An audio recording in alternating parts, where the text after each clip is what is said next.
This program has been brought to you by Whole Health Family Medicine, your locally owned direct primary care clinic. You're watching Durango TV News. I'm Deborah Uroda.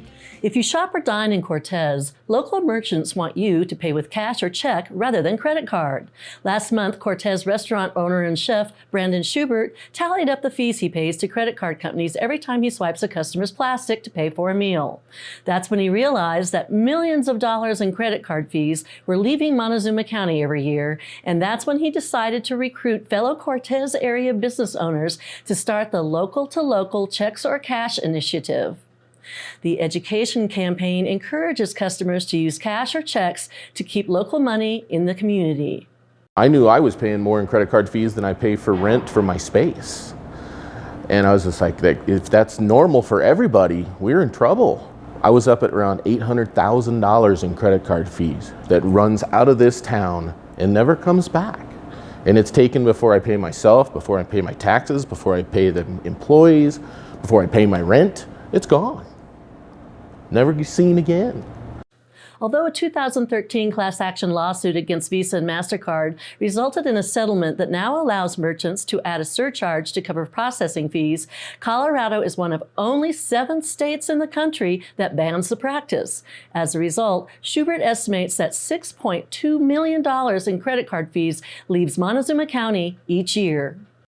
Put that in context, it's 124 full-time, $50,000 a year jobs. Think of that in a little bitty poor town. I mean, then you got to take it to, a neighboring town that's bigger like Durango. How many millions of dollars do you think that is?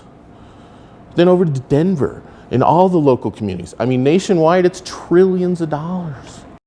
Schubert and other businesses behind the Local-to-Local Cash initiative know they can't get rid of plastic money altogether, especially in a community that relies heavily on tourism.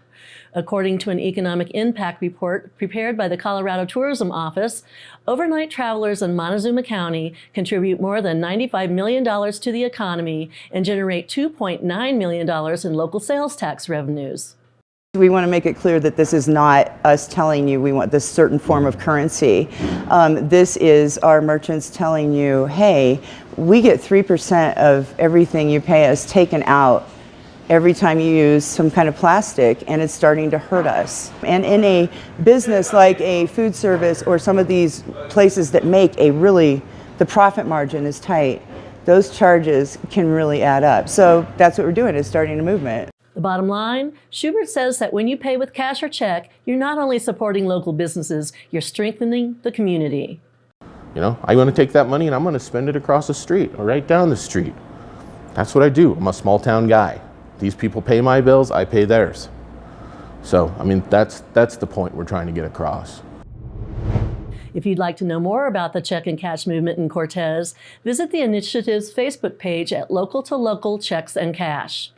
Thanks for watching this edition of Durango TV News. If you like this story, you can watch it again on our website at durangotv.com, where you can also find an archive of all our past stories and sign up for one of our daily newsletters. In the meantime, you can catch us on Durango Cable TV, Channel 15. I'm Deborah Uroda for Durango TV News.